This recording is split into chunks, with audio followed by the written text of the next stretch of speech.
আপনারা দেখছেন TVN24 news network. সবশেষ আপডেটে স্বাগত জানাচ্ছি আমি Tasmia Tumpa.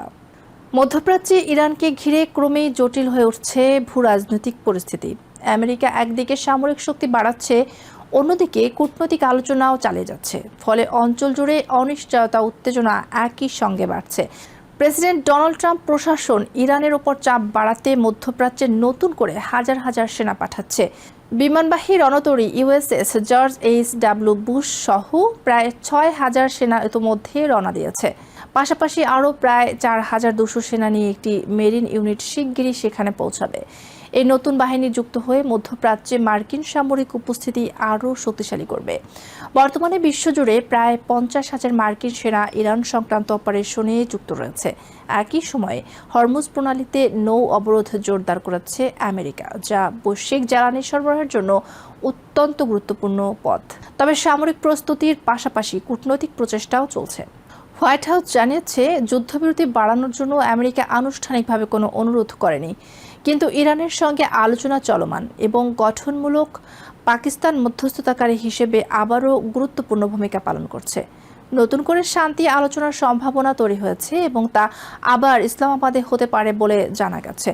Press secretary Caroline Leavitt জানিয়েছেন, আলোচনার অগ্রগতি নিয়ে তারা আশাবাদী এবং একটি সমঝোতার সম্ভাবনা রয়েছে। একই সঙ্গে ট্রাম্পও দাবি করেছেন, ইরানের যুদ্ধ খুব দ্রুত শেষ হতে পারে। এদিকে অর্থনৈতিক দিক থেকেও বড় পরিবর্তন দেখা যাচ্ছে। চলমান আলোচনার আশায় আমেরিকান শেয়ার বাজারে ইতিবাচক প্রতিক্রিয়া দেখা গেছে।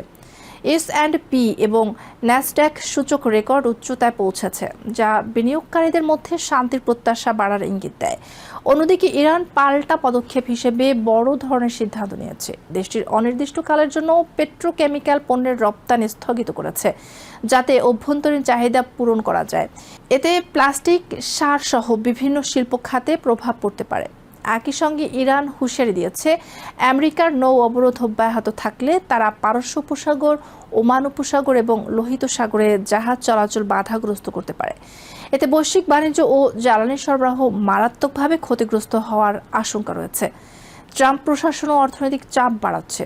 নতুন নিষেধাজ্ঞার আওতায় ব্যক্তি, প্রতিষ্ঠান এবং জাহাজকে অন্তর্ভুক্ত করা হয়েছে। একই সঙ্গে অন্যান্য দেশকে সতর্ক করা হয়েছে, ইরানের সঙ্গে আর্থিক লেনদেন চালিয়ে গেলে তাদের বিরুদ্ধেও সেকেন্ডারি স্যাংশন দেওয়া হবে। এই চাপের অংশ হিসেবে অপারেশন ইকোনমিক ফিউরি চালু করেছে আমেরিকা, যার লক্ষ্য ইরানের অর্থনৈতিক সক্ষমতাকে দুর্বল করা। বিশেষ করে ইরানের বিপ্লবী গার্ডের অর্থ জব্দ করার জন্য বিভিন্ন দেশকে আহ্বান জানানো হয়েছে।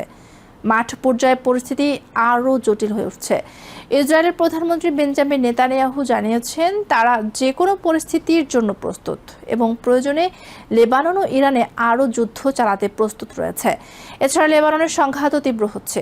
সেখানে হতাহতের সংখ্যা 2,000-এর বেশি ছাড়িয়েছে এবং স্বাস্থ্যকর্মীদের ওপর হামলার অভিযোগ উঠেছে, যা আন্তর্জাতিক মানবাধিকার আইনের লঙ্ঘন হিসেবে দেখা হচ্ছে। আমেরিকার অভ্যন্তরীণ রাজনীতিতেও এই যুদ্ধ প্রভাব ফেলছে। সেনেটে ট্রাম্পের যুদ্ধ পরিচালনার ক্ষমতা সীমিত করার প্রস্তাব আবারও ব্যর্থ হয়েছে।